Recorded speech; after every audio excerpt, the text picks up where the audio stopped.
Olá, eu sou o professor Francisco Echalar.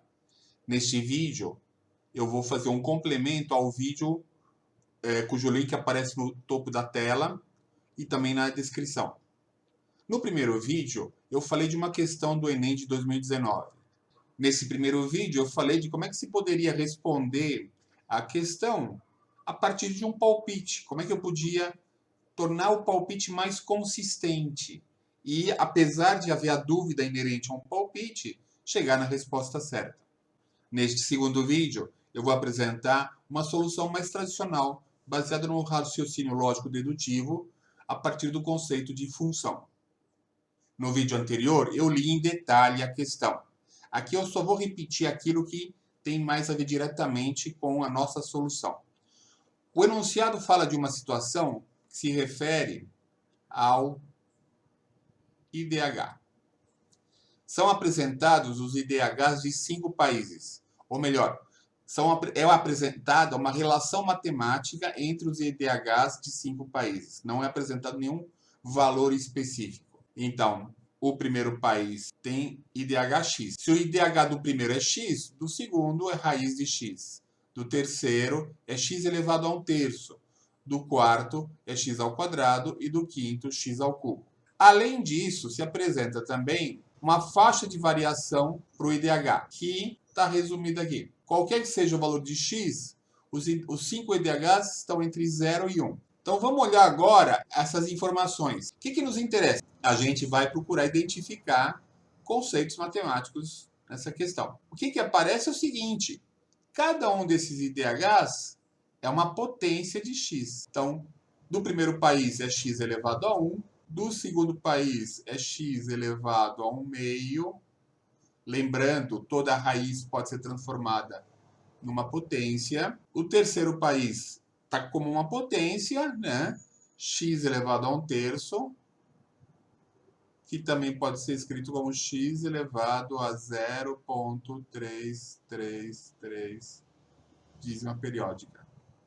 O quarto país já está com uma potência, x ao quadrado. O quinto país já está com uma potência, x ao cubo.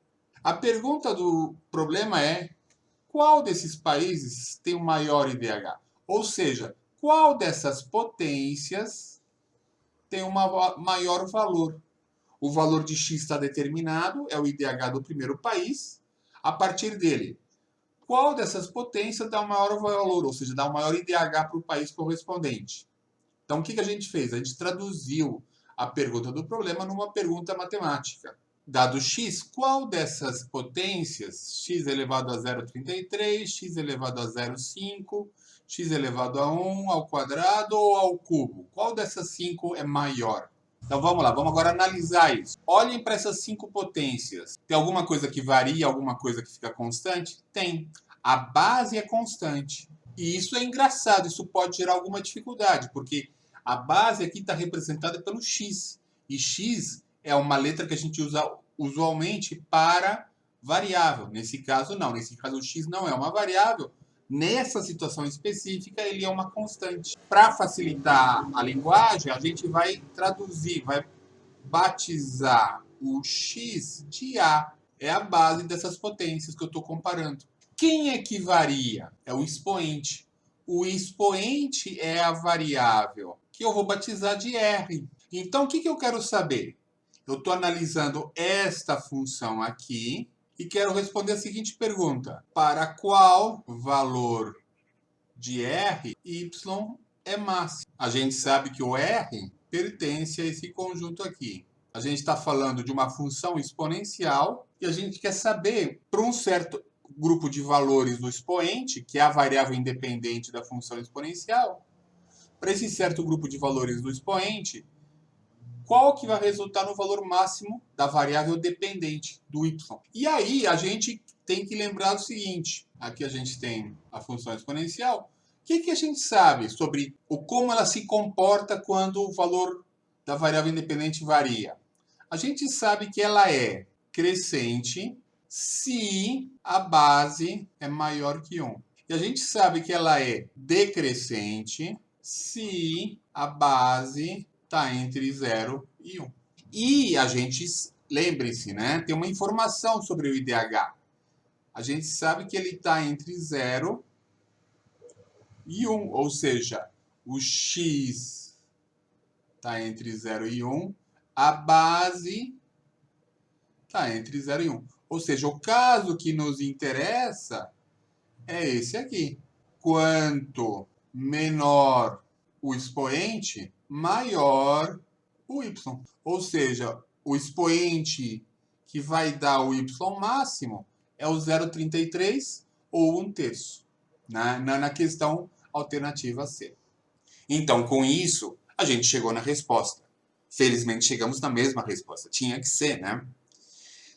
Só que dessa vez a gente usou um outro caminho, um caminho diferente do usado no vídeo anterior.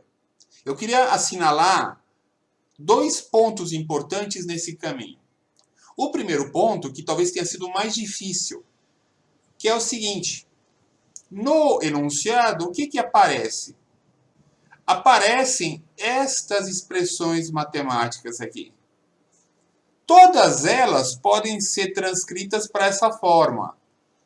Y é igual a x elevado a um número, a uma constante. Isso é um exemplo de função potência.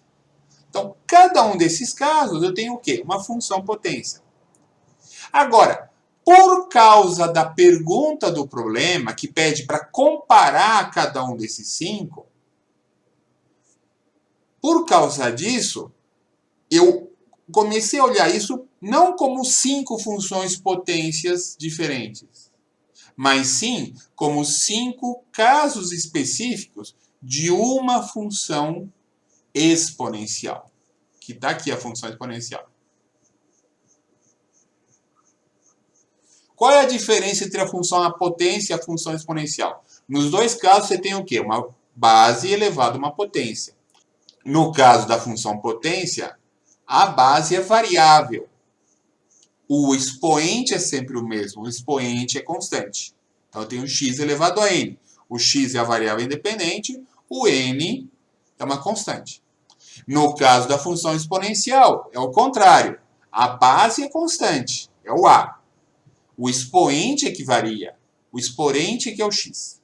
Então, apesar de no enunciado aparecerem 5 funções potências, para resolver o problema, o que foi importante fazer? Foi importante identificar aqui, neste caso específico, por causa da pergunta feita que pede a comparação entre os 5, valia a pena, era interessante considerar essas 5 funções potência como casos específicos de uma função exponencial.